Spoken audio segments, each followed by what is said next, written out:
Hello mga Josero, mga boss, mga paps, welcome back to RJ's Alonso Motovlog. Yes, at kung di ka pa nakasubscribe, subscribe na. Don't forget to hit like, share, comment, and hit that notification icon sa channel nag-start ng pagkakanvas sa mga motorcycle units, parts, and accessories. Tama! Maraming salamat mga Josero dahil 127,000 subscribers sa po tayo. At mga Josero, ako'y lubusan nagpapasalamat po sa inyong lahat.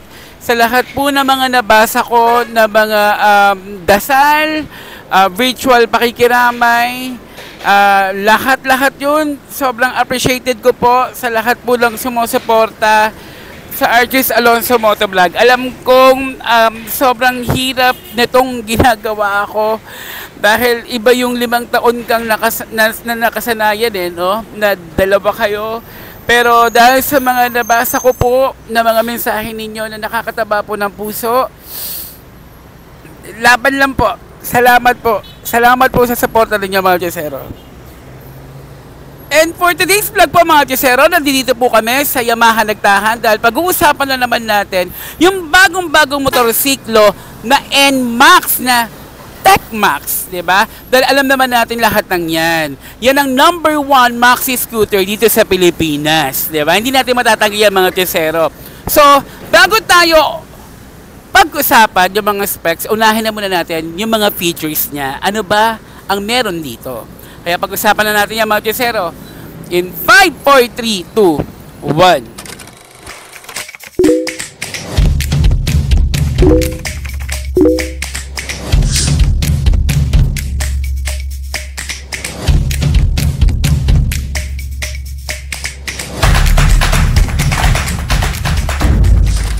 Umpisa na natin mga Josero, ang NMAX TechMax ay hindi lang basta motor. Parang extension na to ng katawan mo Yung bawat liko, bawat arangkada, sumusunod sa bawat utos mo. You're the boss nga, ika mga Josero. Sa ganda ng handling, sobrang komportable sakyan at punong-puno ng makabagong teknolohiya.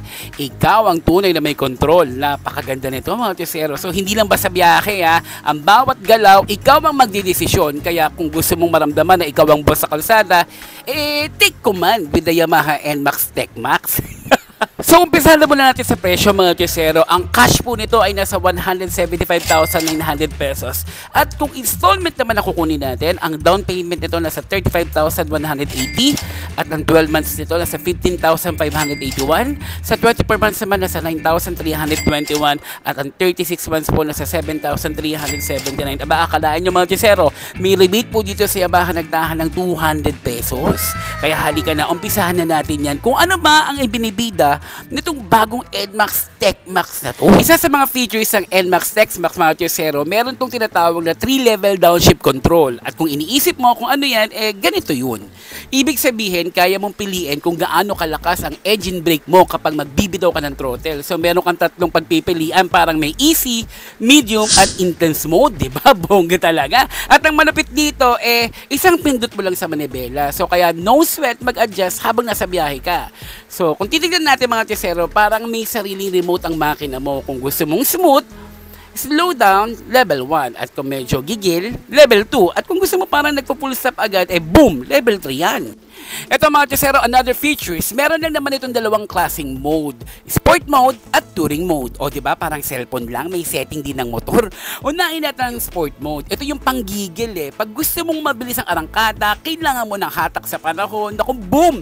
I-activate mo lang ang S mode at parang sinampal ng kape ang makina mo. Kasi alerto siya, agresibo at ready rumatrat. Pero kung chill ride lang naman ang hanap mo mga Josero, pang long drive with tropa or jowa, jowa.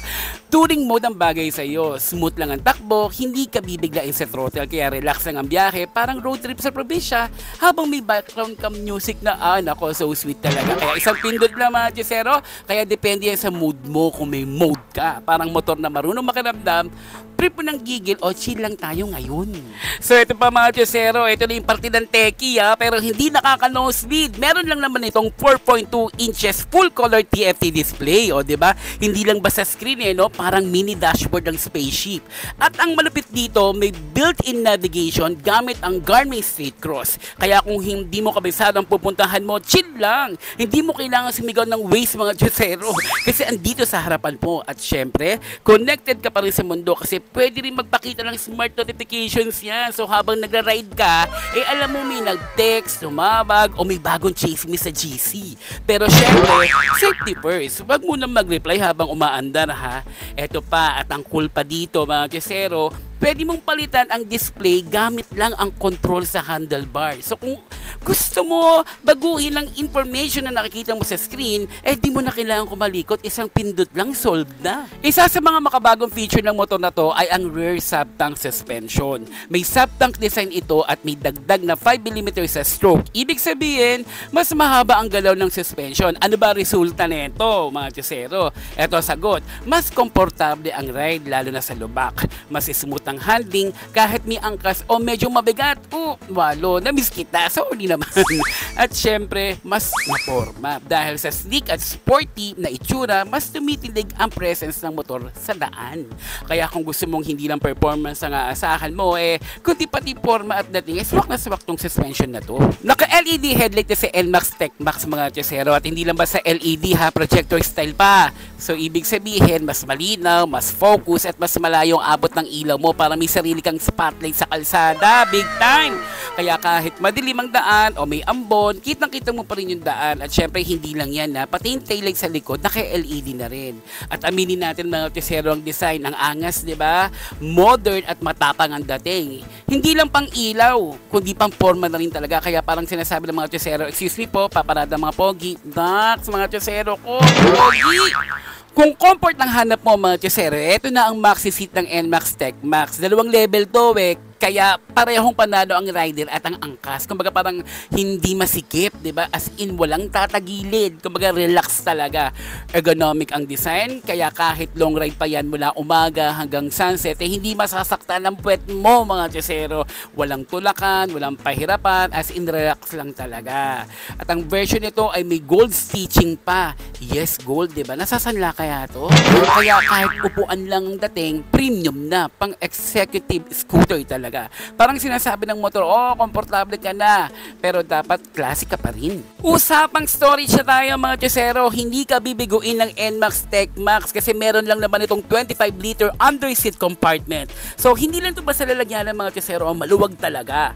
Kayang-kaya nito ang isang full face helmet at may space ka pa para sa ibang gamit mo katulad ng jacket, gloves, o kahit yung paborito mong baon, pwede rin ilagay dyan. Tapos meron pang helmet hanger at seat hook, kaya kung gusto mong isabit yung helmet mo o bit-bit mo na eco bag na may kape sa loob, walang problema mga Diyosero. So sa madaling salita, kung mahilig ka magdala ng buong bahay mga Diyosero, pasok to sa banga.